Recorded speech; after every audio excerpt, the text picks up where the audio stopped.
Bom dia, minha torcida vascaína, é com muita alegria que a gente inicia mais um vídeo aqui no VDG Cast. Graças a vocês, esse canal já virou um canhão de audiência, então é um prazer inenarrável estar com vocês. Estamos aqui neste quintou pela manhã, né, Chu? Muita informação, vamos debater aí esse começo de trabalho do Renato, novo trabalho, nova vida, tomara que novos resultados, né, Chu? Então diga aí, Chu, seu bom dia para nossa audiência do VDG Cast. E lembrando, galera, não esqueçam, tá? Deixa o seu like nesse vídeo. Também peço encarecidamente, vire inscrito do canal se você não é inscrito, dê uma olhada se você é inscrito ou não e compartilhe esse vídeo para seus amigos, grupo de WhatsApp, chama todo mundo. A gente levou um strike no outro canal, então você às vezes nem sabe se você é inscrito ou não nesse novo canal, Chu. Diga o seu bom dia. Bom dia, Fabinho. Bom dia, pessoal de casa. Cara, eu tô rindo aqui. Cada vez que eu lembro desse strike, eu lembro o motivo, que foi o Destruz. Nestrosa. Ai, ai, a gente merece. Mas, enfim, mais um vídeo aí, galera, para falar das coisas que estão acontecendo no Vasco, numa semana sem futebol. A grande atração do momento é a contratação do Renato Gaúcho, mas, né, se especulam jogadores, se falam de mercado, e a gente vai falar um pouquinho disso, né, Fabinho? Exatamente. Então, antes da gente começar esse vídeo de vez aqui, vamos soltar ela, chama ela, vem. Vem, chama ela que ela vem. Vem, Vinhetinha, vem ser feliz aqui no VDG Cast, Vinhetinha.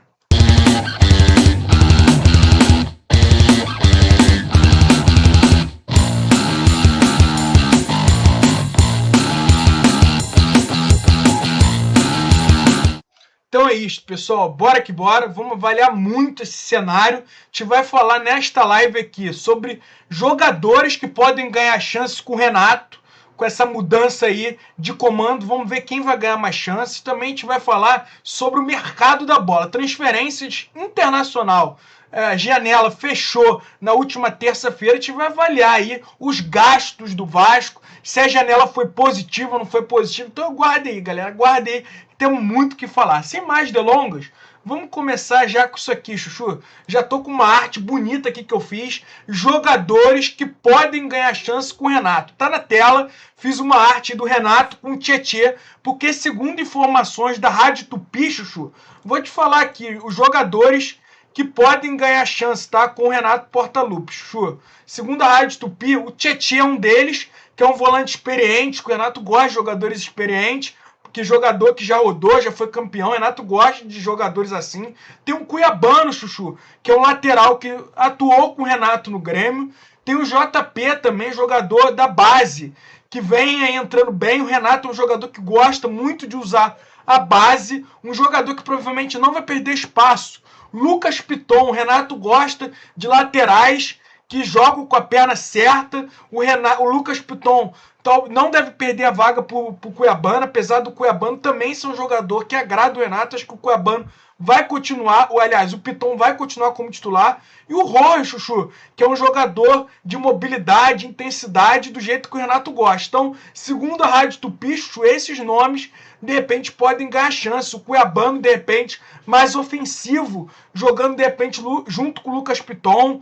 São esses jogadores, Chuchu, que a Rádio Tupi, essa lista: Tietê, Cuiabano, João Pedro, Matheus França, Lucas Piton e Rojas são nomes aí que devem ganhar uma chance. O Matheus França é mais um, que daqui a pouco a gente vai falar mais sobre ele, tá, Chu? Então, dessa lista, quem você acredita que possa ganhar chances aí com o Renato no decorrer do ano, Chuchuzito? Cara, eu estava falando com você antes da gente começar a gravar, não sabia nem dessa matéria. Estava falando para você que eu acho que o Piton continua como titular, né? E aí É. consta o Lucas Piton, mas o Lucas Piton é titular do Vasco e eu acho que o Renato, cara, o Cuiabano vai ter que treinar muito nesse período para tomar a vaga do Piton. Não que o Piton seja um, né, supra-sumo, nada disso. Mas é titular do Vasco aí há 3 anos e eu acho que o Renato não vai. O Cuiabano tem que jogar muita bola nos treinos. Mas, enfim. É. Cara, eu acho que talvez o Tietê, né, pela questão de repente, o Vasco vai entrar com um esquema diferente, três jogadores no meio-campo de marcação, mas essa marcação, né, esses três jogadores já jogaram juntos, com uma outra formação, com o Nuno, né, às vezes com o Coutinho. Cara, e não deu muito certo, ficava uma marcação meio frouxa. Mas o Renato vai ter que começar a testar opções, né? Então, com o Diniz não dava certo, mas de repente ele segura os laterais, não deixa os zagueiros saírem tanto, e o que não deu certo com o Diniz pode dar certo com o Renato. Mas tem a questão do Matheus França, que já foi jogador dele, né? Matheus França no Flamengo, no período que ele estava lá, ele conhece o jogador que está muito mal, não mostrou ao que veio ao Vasco. Tem aí a contratação do Cuiabano, que também é jogador do Renato, né? O Renato lançou ele no Grêmio e é um jogador que veio aí pelas mãos do Diniz, uma herança que fica para a gente. Espero que o Cuiabano com o Renato possa realmente vir a jogar e o que se espera dele. Mas outros nomes, Fabinho, eu acho que todo mundo dentro desse grupo vai ter chance com o Renato. Todo mundo. É um grupo limitado, é um grupo, sabe? Você falou o nome, falou tantos nomes, falou o nome do Marino. Não, o Marino não tá na lista, não. A lista da Rádio Tupi contempla Tietê, Cuiabano, João Pedro, Matheus França, Lucas Piton e Rojas. E tem as explicações, como eu falei, né? Tietê é mais experiente, Cuiabano já foi treinado pelo Renato, JP é um garoto que tá crescendo, o Renato gosta de usar jovens, tem o Matheus França que já trabalhou com ele no Flamengo, o Lucas Piton, que é um lateral de origem, lateral que já raiz aí, com a perna canhota, que tá aí há muito tempo pro Vasco, que marca, que ataca, e tem o Rojas, que é um meia de intensidade, tá? Então, são esses jogadores que podem... O Cuiabano, de repente, o Renato conhece muito bem, de repente pode até jogar junto com o Piton de forma ofensiva, Chu, foi o que eu falei antes. É um jogador que o Renato já conhece. É um jogador que pode ganhar espaço com o Renato, que o Renato já conhece. Fazer uma dobra ali vai ser um erro, porque, como eu acho, porque você tirar novamente o Andrés Gomes, o melhor jogador do Vasco, jogando pelo lado esquerdo, e essa experiência foi muito mal realizada quando ele foi jogar na direita lá contra o Fluminense. Ele teve uma boa atuação, mas muito abaixo das outras atuações que ele vinha tendo jogando pelo lado esquerdo. Então, eu acho que o Renato não vai fazer isso. Só vai ser o Cuba a princípio, para mim. Eu acho que o Piton não devia estar nessa lista, porque o Piton, para mim, cara, com todas as críticas, eu estou falando de situação, de momento ali, é o titular do Vasco. Para mim, o Cuiabano, como eu falei, vai ter que jogar muito, vai ter que treinar muito para tomar essa posição ali, de decorrer dessa semana. Pode ser que na outra semana, no segundo jogo do Renato, o Cuiabano venha se titular. No primeiro, eu acho que não. Então, eu acho que o Piton não se enquadra. E o Rojas? O Rojas, porque o Rojas é o único jogador que o Vasco tem nessa posição de mais de criação, né? O Nuno provavelmente vai ser o titular também, né? E aí não sei o que vai acontecer. Agora, provavelmente ele vai mexer nessa estrutura do meio-campo e vai botar 3 jogadores, né, com mais características de marcador. E vocês, galera, digam aí nos comentários quem vocês acham que o Renato vai oportunizar, né, nessa chegada, algum jogador que não está sendo utilizado. O Renato, de repente, pode fazer um esquema diferente, dar oportunidade para um jovem da base. E uma característica do Renato que eu gosto muito, tá? Ele é um treinador que não tem medo de usar a base, tá? Muito mais do que o Diniz, inclusive. O Renato descobriu vários talentos no Grêmio. A gente estava falando na live, o Matheus Henrique, que está muito bem no Cruzeiro, descoberta do Renato. O Luan, que hoje não conseguiu, caiu muito de produção, eu acho que ele nem sei se ele está jogando. O Luan foi descoberta do Renato. O Renato que conseguiu botar o Luan para rodar, Chu. Então ele é um cara que consegue botar base para jogar. O Cebolinha foi um jogador que chegou jovem no Grêmio. O Cebolinha foi ele que potencializou o Cebolinha. Cebolinha veio do Fortaleza. Sim, mas chegou muito jovem no Grêmio. Mas o cara, quando é bom, né, Fabinho? Quando o cara é bom, já vem do mas o Renato oportuniza, oportuniza jogadores jovens, jogadores que vêm da base, jogadores de times de clubes de menores expressão. O Renato oportuniza todo mundo, Seguinte, Fabinho, essa questão virou uma coisa assim meio mística no futebol, que o treinador potencializa, coisa e tal. Então falou jogadores jovens. Não, tudo bem. Mas, porra, o Dorival potencializa também. Tu não vê lá o Bidon e o Bidu? O Dorival também. O Diniz não. Isso, cara, mas aí é uma coisa que você, né, acha. Mas, por exemplo, potencializou o André, se tu for perguntar lá no Fluminense. sabe? É assim, e assim vai. Todo técnico, em determinado momento, ele acha uma solução, os jogadores E o jogam. Renato achou várias soluções, várias. Fabinho, mas, pô, não é uma regra. Quantos falharam? Quantos devem ter falhado que a gente não conhece? Então, assim, cara, eu acho Quer ver outro? Jean-Pierre, que jogou muito com o Renato, é outro jogador da base. Tem muito jogador. mas aí não foi o Renato que descobriu. E foi o Filipão. Foi o Filipão que subiu o Jean-Pierre. O Jean-Pierre jogou muito com o Filipão. Eu lembro do Jean... O outro que também foi o Filipão que subiu foi aquele que estava no Remo ano passado. Que foi o artilheiro do Remo. Pedro Rocha. Lá. Pedro Rocha. Isso aí acontece direto. Agora, a gente começa a falar de coisas que estão no nosso interesse aqui. Mas é uma coisa. Não, mas é um fato que o Renato gosta de usar bases. É esse o ponto. E o Diniz não. Tudo bem. Então, tomara que o Renato pegue lá o menino que não conseguiu ter tantas chances no time, do Zuccarello, e que ele faça o Zuccarello. Né, é isso que eu estou esperando. Jogar lá o que ele faz na base. Entendeu? É isso. É isso aí. Então, cara, esse negócio aí eu não confio muito nessa questão, não. Ele dá oportunidade, dando certo, deu, não deu certo. Deve ter acontecido muitas vezes. Mas, enfim, o Vasco precisa de jogadores maduros, Fabinho. O elenco do Vasco é um elenco que precisa de jogadores maduros e consagrados para que justamente jogadores como o Zuccarello cheguem em cima e não sejam jogadores cobrados por uma coisa que ele não está preparado. Porque o Zuccarello, estou dando exemplo do Zuccarello, galera, porque todo mundo considera o Zuccarello um garoto de potencial. O Ryan, que era considerado uma joia desde os 15 anos, remou aí um tempão para poder melhorar um pouco, né? E aí você, né, diz que o Diniz não potencializa ninguém, todo mundo diz aí que foi o Diniz. É que o Ryan já estava no profissional. Não, mas não importa. Tô falando não jogava nada. Não jogava nada. Mas aí...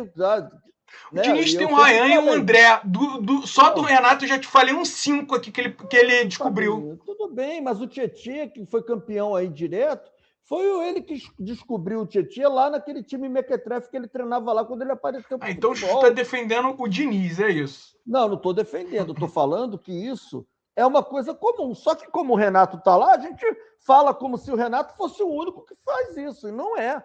Não é. Vários treinadores fazem. Agora, para o Zuccarello chegar no time do Vasco e jogar bem, e ser um destaque, ele precisa de costas quentes.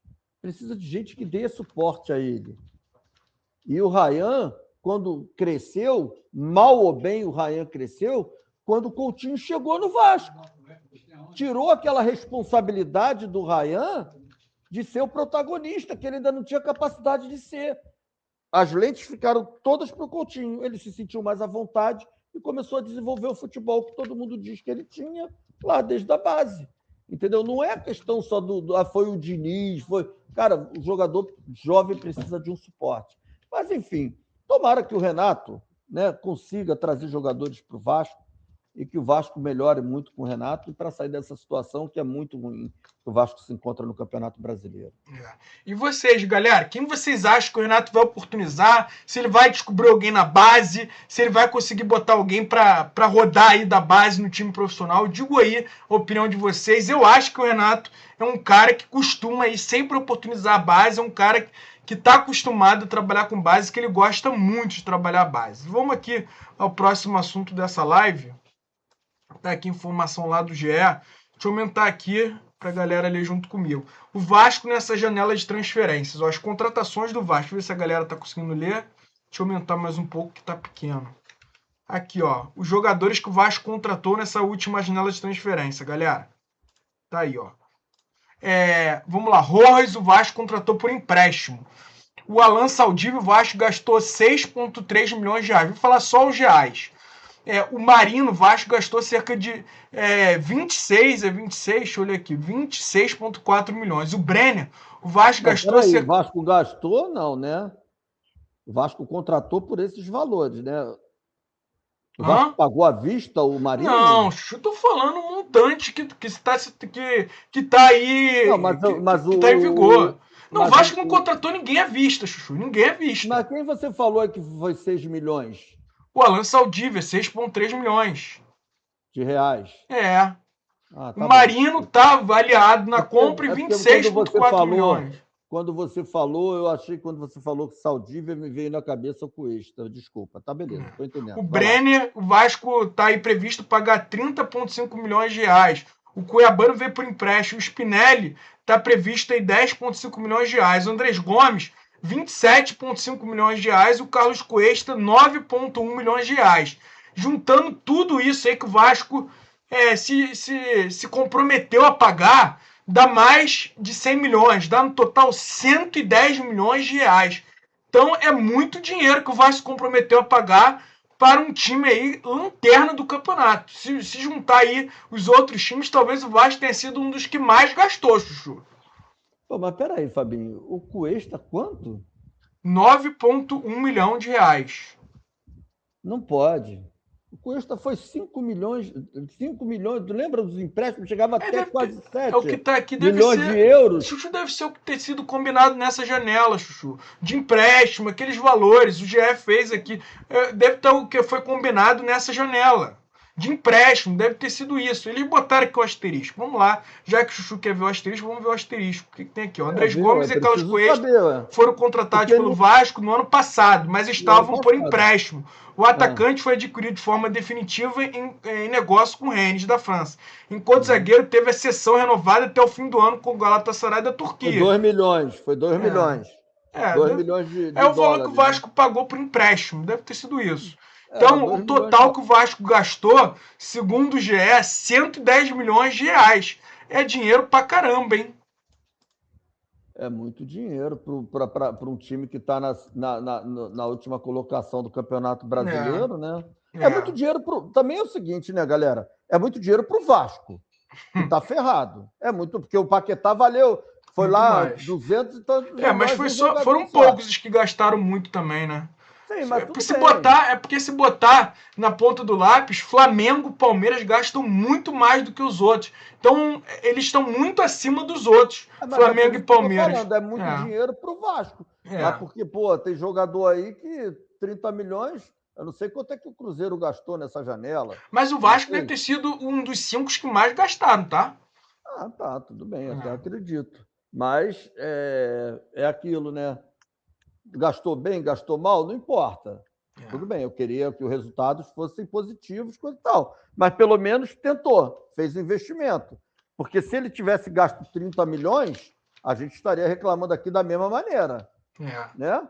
Pelo menos tentou. E aí, né, o resultado não está vindo. Vamos ver agora com o Renato, como o Fabinho disse aí, né? Ele pode melhorar o elenco, potencializar alguns jogadores que têm aí uma expectativa grande, que até agora não confirmaram isso.